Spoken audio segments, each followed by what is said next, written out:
Hi, good morning to all of you. Myself Nitesh Pratap Singh और मैं आप लोग को पढ़ाने जा रहा हूँ बायोलॉजी। सबसे हम लोग देखेंगे इम्पॉर्टेंट चैप्टर क्लास 8 का, जिसका नाम है माइक्रो ऑर्गेनिज्म फ्रेंड एंड फो। तो हम लोग सबसे पहले बात करेंगे माइक्रो ऑर्गेनिज्म फ्रेंड एंड फो। ये सेकंड चैप्टर होता है क्लास 8 का, जो हम लोग पढ़ने जा रहे हैं। सबसे पहले हम लोग बात करेंगे माइक्रो ऑर्गेनिज्म क्या होता है, फ्रेंड क्या होता है, फो क्या होता है। तो फ्रेंड का मतलब होता है दोस्त, और फो का मतलब होता है दुश्मन। यानी हम लोग बात करेंगे कि जो माइक्रो ऑर्गेनिजम्स होते हैं वो दोनों की तरह बिहेव करते हैं, यानी फ्रेंड की तरह भी बिहेव करेंगे और फो की तरह यानी दुश्मन की तरह भी बिहेव करेंगे। माइक्रो ऑर्गेनिज्म जब हमारे फेवर में आके वर्क करते हैं, यानी जब हमें माइक्रो ऑर्गेनिज्म से बेनिफिट होती है, तो उसको हम बोलते हैं कि microorganism as a friend work कर रहे हैं। लेकिन जब हमारे अगेंस्ट में आकर वर्क करते हैं और हमें उनसे किसी भी प्रकार का बेनिफिट नहीं होता है, बल्कि उनसे हमें हार्म होता है, नुकसान होता है, तो हम लोग बोलेंगे कि जो माइक्रो ऑर्गेनिज्म है वो एक फो यानी दुश्मन के रूप में काम कर रहे हैं। तो फ्रेंड के रूप में जैसे कि बहुत सारे यूजेज हैं, जैसे कि दूध से दही का बनना। यहाँ पर हम लोग देखते हैं कि लैक्टोबैसिलस बैक्टीरिया का यूज़ करते हैं दूध से दही को बनाने में। ईस्ट का हम लोग यूज़ करते हैं ब्रेड को बनाने में। फिर तीसरा हम लोग देखेंगे इसका यूज़ कि एंटीबायोटिक हम लोग बनाते हैं माइक्रो ऑर्गेनिज्म से। सबसे पहला जो एंटीबायोटिक बना था, पेनिसिलिन बना था, वो पेनिसिलियम नोटेटम से बना था।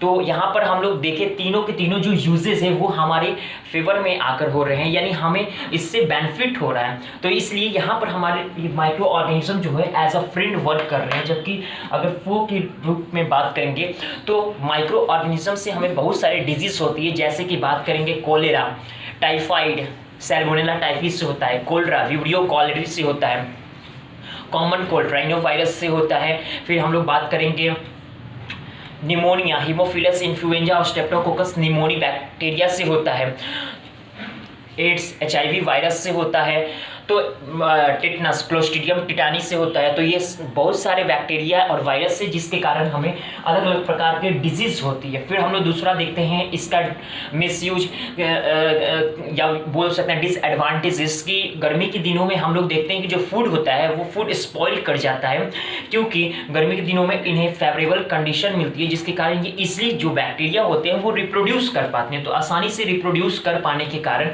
फूड जो होता है स्पॉइल हो जाता है।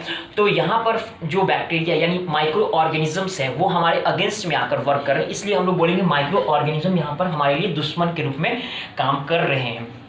सबसे पहले हम लोग थोड़ा सा इससे पीछे जाकर देखने की कोशिश करेंगे कि किस प्रकार से माइक्रो ऑर्गेनिजम्स का क्लासिफिकेशन हुआ था। तो सबसे पहला जो क्लासिफिकेशन हुआ था वो पहले हम लोग देखेंगे क्लासिफिकेशन होता क्या है। तो classification, next heading classification.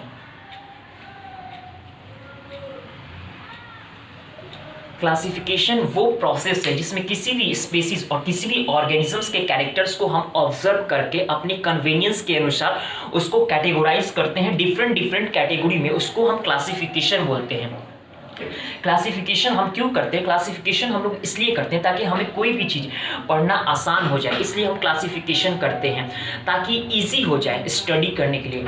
For example, जैसे कि हम लोग एक नॉर्मल एग्जांपल लेते हैं, जैसे हमारे पास कबर्ड होता है, तो कबर्ड में बहुत सारे सेल्फ बने हुए होते हैं। अगर किसी एक सेल्फ पर हमने सभी कपड़े को मिक्स करके एक साथ रख दिया तो हमें क्या होगा, कोई भी एक पार्टिकुलर कपड़े को खोजना मुश्किल हो जाएगा। लेकिन उसी सेल्फ पर हम लोग अलग अलग कपड़े को अलग अलग सेल्फ पर अरेंज करके रखते हैं, तो कपड़ा खोजना, किसी पार्टिकुलर क्लॉथ को खोजना आसान हो जाएगा। इसी प्रकार से हम लोग क्लासिफिकेशन करते हैं ताकि कोई भी चीज हमें पढ़ना आसान हो जाए।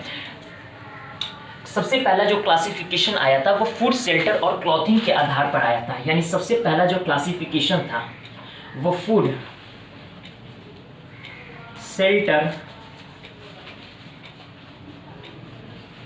और क्लॉथिंग के आधार पर आया था। ये साइंटिफिक बेसिस फॉर क्लासिफिकेशन नहीं था। इसके बाद से जो क्लासिफिकेशन आया था वो साइंटिफिक बेसिस फॉर क्लासिफिकेशन था, यानी साइंटिफिक बेसिस पर क्लासिफाई किया गया था। सबसे पहला जो साइंटिफिक बेसिस फॉर क्लासिफिकेशन को लेकर आए थे वो थे Aristotle.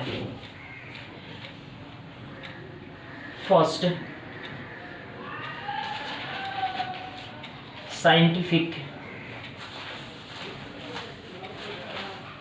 Basis of classification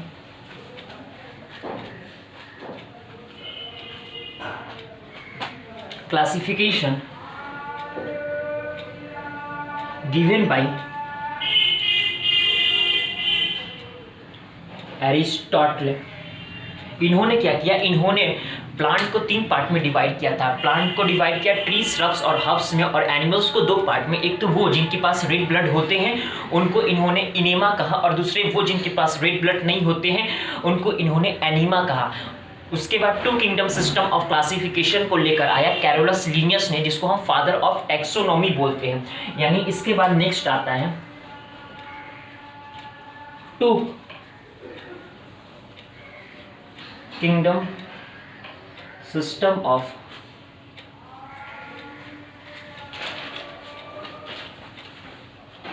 classification, जिसमें इन्होंने पूरे के पूरे किंगडम को 2 पार्ट में डिवाइड किया on the basis of cell wall. Cell wall के आधार पर एक वो जिनके पास सेल वॉल प्रेजेंट थे उनको इन्होंने प्लांटी में डिवाइड किया, और जिनके पास सेल वॉल नहीं थे उनको इन्होंने एनिमेलिया में डिवाइड किया। लेकिन हम लोग देखेंगे कि 2 किंगडम सिस्टम आया, वो भी फ्लॉप कर गया। 3 किंगडम सिस्टम आया, वो भी फ्लॉप कर गया। 4 किंगडम सिस्टम आया, वो भी फ्लॉप कर गया। और रिसेंट में जो हम लोग स्टडी करते हैं वो 5 किंगडम सिस्टम ऑफ क्लासिफिकेशन का स्टडी करते हैं, जिसको R.H. व्हिटेकर ने 1969 में दिया था। तो 2 kingdom system of classification fail क्यों कर गया? क्योंकि इनके जो क्लासिफिकेशन थे उसमें बहुत सारे डिमेरिट यानी कमियां थी। इन्होंने प्रोकैरियोट और यूकैरियोट के बारे में नहीं बताया था, यानी इन्होंने एक ही ग्रुप में प्रोकैरियोट भी मौजूद था और यूकैरियोट भी मौजूद था। जैसे कि फॉर एग्जांपल्स प्लांटी का अगर बात करें तो प्लांटी में बैक्टीरिया भी मौजूद था और एल्गी भी मौजूद था। बैक्टीरिया क्या होता है? एक प्रकार का प्रोकैरियोटिक ऑर्गेनिज्म होता है। इनके पास न्यूक्लियर मेम्ब्रेन नहीं होता है, जबकि एल्गी यूकैरियोट होता है। तो इस प्रकार से दूसरा इनका डिमेरिट था कि इन्होंने यूनिसेलुलर और मल्टीसेलुलर के बारे में कोई जिक्र नहीं किया, यानी इनके एक ही ग्रुप में यूनिसेलुलर ऑर्गेनिज्म भी प्रेजेंट थे, मल्टीसेलुलर भी प्रेजेंट थे। जैसे कि क्लेमाइडोमोनास एक यूनिसेलुलर एल्गा है, जबकि प्लांट एक मल्टीसेलुलर होता है। फिर हम लोग थर्ड बात करेंगे कि जो थर्ड हम लोग देखेंगे कि इन्होंने फोटोसिंथेटिक और नॉन फोटोसिंथेटिक के बारे में कोई जिक्र नहीं किया। फोटोसिंथेटिक के बारे में अगर बात करेंगे तो बैक्टीरिया क्या होता है? फोटोसिंथेटिक होता है, जबकि फंजाई नॉन फोटोसिंथेटिक। लेकिन दोनों एक साथ प्लांटी किंगडम्स के अंदर ही थे, क्योंकि इन दोनों के पास सेल वॉल मौजूद था। इसलिए 2 kingdom system of classification fail कर गया। उसके बाद आता है 3 kingdom system of classification, 4 kingdom system of classification, और जो अभी हम लोग रिसेंट स्टडी करते हैं वो आता है 5 किंगडम सिस्टम ऑफ क्लासिफिकेशन। तो 5 किंगडम सिस्टम ऑफ क्लासिफिकेशन जो था उसको R.H. व्हिटेकर ने दिया था, 1969 में दिया था R.H. व्हिटेकर ने 5 किंगडम सिस्टम ऑफ क्लासिफिकेशन को। 5 किंगडम सिस्टम ऑफ क्लासिफिकेशन का बेसिस क्या क्या था, किस आधार पर उसको क्लासिफाई किया गया था? तो इसमें 5 क्राइटेरिया को लिए गए थे। पहला, सेल स्ट्रक्चर